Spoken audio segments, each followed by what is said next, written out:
ಇನ್ನು ಇಷ್ಟು ವರ್ಷದಲ್ಲಿ ಕಿರುತೆರೆಯಲ್ಲಿ ಇಷ್ಟೊಂದು ಧಾರಾವಾಹಿಗಳು ಮಾಡಿದ್ದೀರಾ ನೀವು, ಬೇರೆ ಬೇರೆ ಕತೆ ಇರ್ಬೋದು, ನಿಮ್ಮ ಅದರಲ್ಲೇ ನೀವಿದ್ದೀರಾ ಅಂತಂದರೆ ಅದು ಒಂದು ಸೀರಿಯಲ್ಗೆ ಆ ಒಂದು ಕತೆಗೆ ಬೇರೆ ಗೊತ್ತಿರುತ್ತೆ. ನಿಮಗೆ ಪರ್ಸ್ನಲಿ ಇಷ್ಟ ಆಗಿರುವಂಥ ಕತೆ ಯಾವುದಿರ್ಬೋದು ಇಲ್ಲಿವರೆಗೆ ಹೇಳಿದ್ರೆ ಒಂದು ಧಾರಾವಾಹಿ?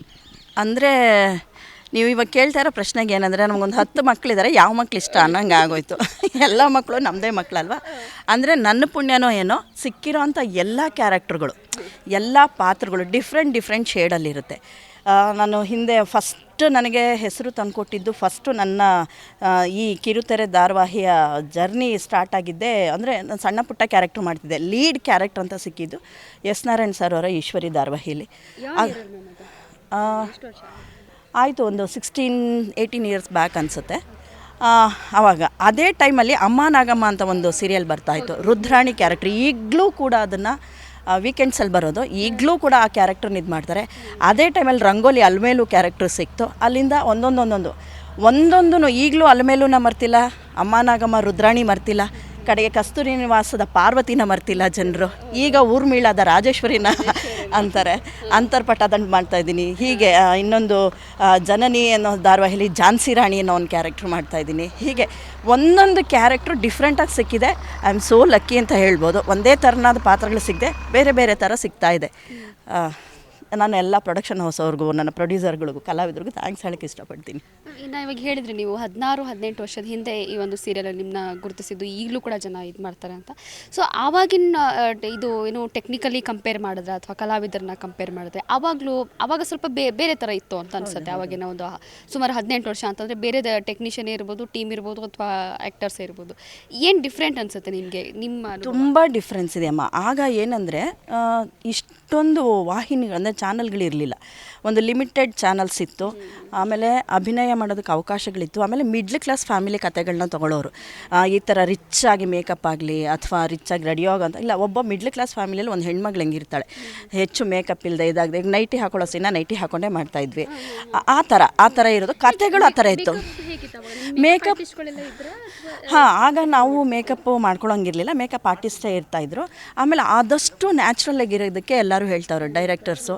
ಆಮೇಲೆ ಇವಾಗ ನಾವು ಯಾರು ನಮಗೆ ಒಂದು ಸ್ವಲ್ಪ ಈಗ ಕೆಪಾಸಿಟಿ ಇರುವಂಥ ಆರ್ಟಿಸ್ಟ್ಗಳಿದ್ದಾರೆ ಅಂತಂದಾಗ, ಒಂದು ಸೀನ್ ಏನೋ ನಡೀತಿದೆ ಅಂದಾಗ ನಿರ್ದೇಶಕರಿಗೆ ಏನದು ಫುಲ್ ರೈಟ್ಸ್ ಇತ್ತು.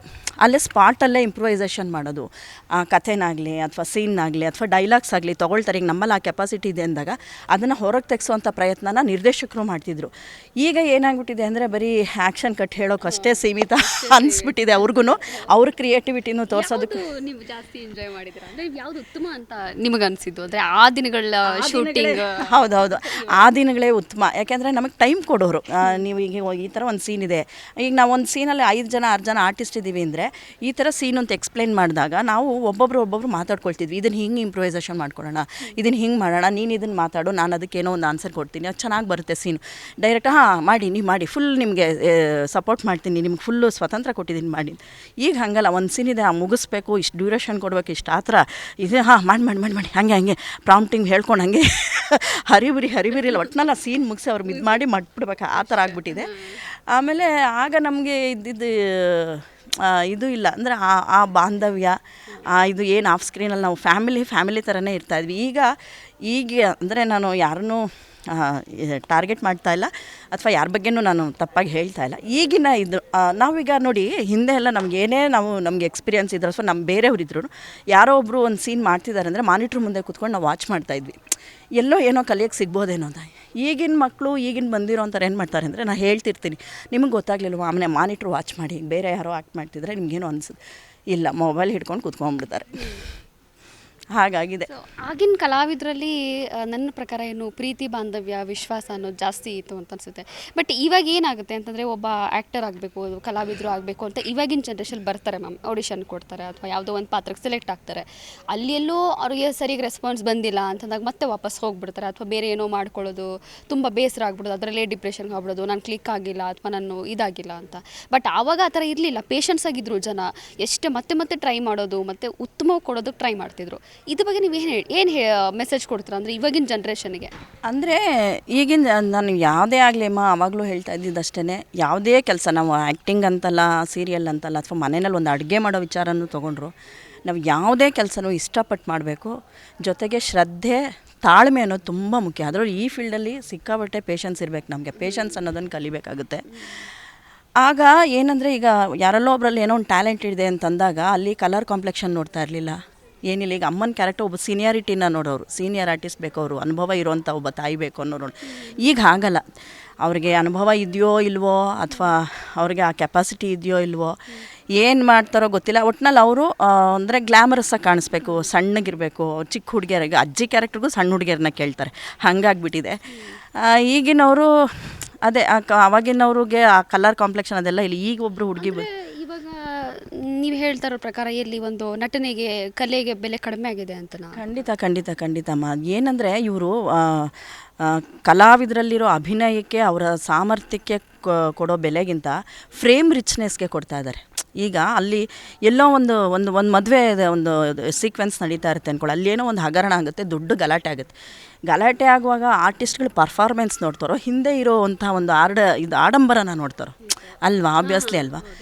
ಅಲ್ಲಿ ಆಗ ನಡೀತಾ ಇರುವಾಗ ಇವರು ಇದನ್ನು ಬಿಟ್ಬಿಟ್ಟು ಅದನ್ನು ಹಂಗೆ ಮಾಡಿ ಹಿಂಗೆ ಮಾಡಿ, ಅಂದರೆ ಅವರು ಫ್ರೇಮಲ್ಲಿ ರಿಚ್ಚಾಗಿ ಕಾಣಲಿ ಅಂತ ಮಾಡ್ತಾರೆ. ಬಟ್ ಎಲ್ಲೋ ಅದು ಒಂದು ಕಡೆ ನನಗೆ ಸರಿಯಲ್ಲ ಅಂತ ನನಗನ್ಸುತ್ತೆ. ಯಾಕೆಂದರೆ ಆ ಥರ ಪರ್ಫಾರ್ಮೆನ್ಸ್ ಮಾಡುವಾಗ ಆರ್ಟಿಸ್ಟ್ ಪರ್ಫಾರ್ಮೆನ್ಸ್ಗಳನ್ನ ನೋಡ್ತಾ ಇರ್ತಾರೆ. ಈಗ ನಮ್ಮಲ್ಲಿ ಎಲ್ಲ ಯಾರ್ದೋ ಒಬ್ಬರು ಮನೇಲಿ ಈ ಥರ ಪರಿಸ್ಥಿತಿ ಇದೆಯಪ್ಪ, ಏನು ಮಾಡ್ಬೋದು ಅವಳು, ಅಥವಾ ಅವನೇನು ಮಾಡ್ಬೋದು ಅಂತ ನೋಡ್ತಾರೋ. ಈ ಕಲ್ಯಾಣ ಮಾಡ್ಬಿಟ್ಟು ಡಿಸೈನ್ ಹೆಂಗೆ ಮಾಡ್ಸೋಣ ಅಂತ ನೋಡ್ತಾರೋ ಅಲ್ವಾ. ಹಂಗಾಗಿದೆ. ಅದೇ ಹಿಂದಿನಿದು ಇಲ್ಲ ಈಗ.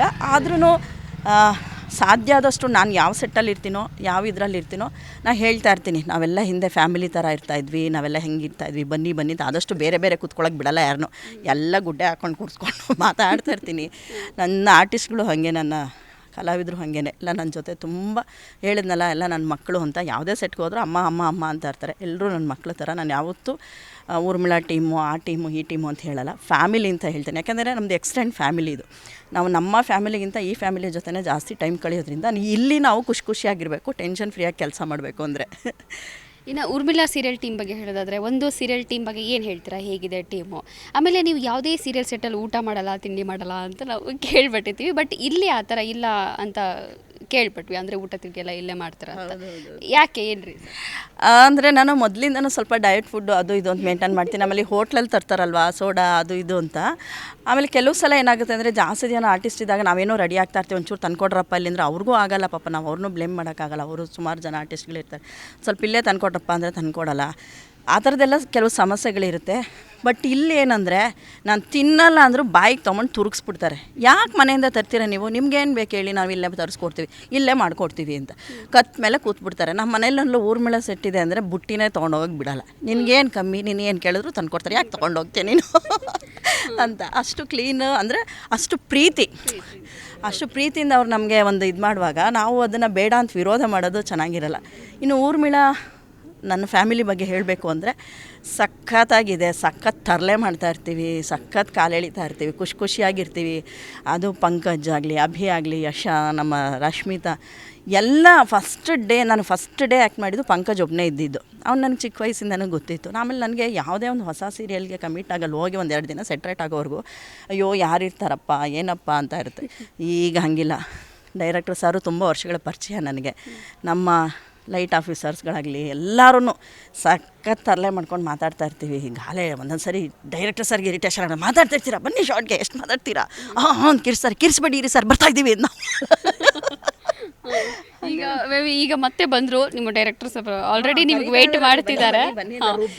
ಚೆನ್ನಾಗಿ 3-4 ದಿನದಲ್ಲಿ ಒಂದು ಸ್ಮಾಲ್ ಕ್ವಶನ್, ಅಂದರೆ ಎಲ್ಲರೂ ಯೋಚನೆ ಮಾಡ್ತಾರೆ ಅಂತ ಅನ್ಸುತ್ತೆ. ಅಂದರೆ ನಿಮ್ಮ ಐ ಬಾಲ್ ಇದೆಯಲ್ಲ, ಅದು ಲೆನ್ಸ್ ಅಥವಾ ರಿಯಲ್? ಈಗ ಹಾಕಿರೋದು ಲೆನ್ಸು. ಬಟ್ ನನ್ನ ಕಣ್ಣು ದೊಡ್ಡದಿರೋದ್ರಿಂದ ಸೊ ಇದಕ್ಕೆ ಫೇಮಸ್ ಅಂತ ಹೇಳ್ಬೋದು.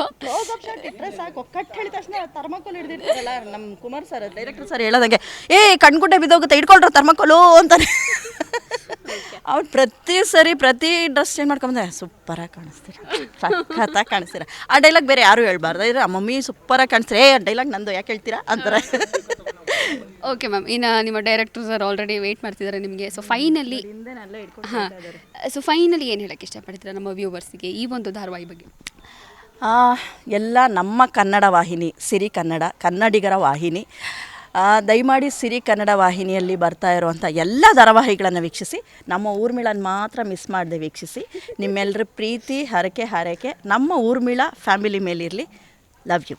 Thank you ma'am, thank you so much. ತುಂಬ ಸಖತ್ತಾಗಿ ಮಾತಾಡ್ತೀರಾ ಆಫ್ ಸ್ಕ್ರೀನ್ ಕೂಡ. Thank you so much. Thank you. Thank you ma'am. So ನೋಡಿದ್ರಲ್ಲ ವೀಕ್ಷಕರೇ, ಅಂದರೆ ಆಶಾ ರಾಣಿ ಅವರು ಊರ್ಮಿಳಾ ಸೀರಿಯಲಲ್ಲಿ ಒಂದು ಗತ್ತಾಗಿರುವಂಥ ಪಾತ್ರ ಮಾಡ್ತಿದ್ದಾರೆ. ಸೊ ಇಷ್ಟೊತ್ತು ಅವ್ರ ಕಿರುತೆರೆ ಜರ್ನಿ ಇರ್ಬೋದು ಅಥವಾ ಅವ್ರ ರಿಯಲ್ ಲೈಫ್ ಕ್ಯಾರೆಕ್ಟರು ಮತ್ತು ರಿಯಲ್ ಲೈಫ್ ಕ್ಯಾರೆಕ್ಟರ್ ಎರಡೂ ಕೂಡ ಎಕ್ಸ್ಪ್ಲೈನ್ ಮಾಡಿದ್ರು. ಬಟ್ ರಿಯಲ್ ಲೈಫಲ್ಲಿ ಅಷ್ಟೇ ಸ್ವೀಟ್ ಆಗಿದ್ದಾರೆ ಅವರು, ತುಂಬ ಸಖತ್ತಾಗಿ ಮಾತಾಡಿದ್ರು. ಸೊ ಅವ್ರ ಜರ್ನಿ ಹೇಗಿತ್ತು ಪ್ರತಿಯೊಂದು ನಮ್ಮ ಜೊತೆ ಹಂಚ್ಕೊಂಡಿದ್ದಾರೆ. ಸೊ ಹಾಗೆ ನೀವು ಕೂಡ ಮಿಸ್ ಮಾಡದೆ ಊರ್ಮಿಳಾ ಸೀರಿಯಲ್ ನೋಡಬೇಕು. ಸೊ ಹಾಗೆಯೇ ಮುಂದಿನ ಎಪಿಸೋಡ್ನಲ್ಲಿ ಭೇಟಿಯಾಗೋಣ. ಅಲ್ಲಿವರೆಗೂ ನೋಡ್ತಾ ಇರಿ ಜೀ ಕನ್ನಡ ನ್ಯೂಸ್, ಸತ್ಯವೇ ಸುದ್ದಿಯ ಜೀವಾಳ.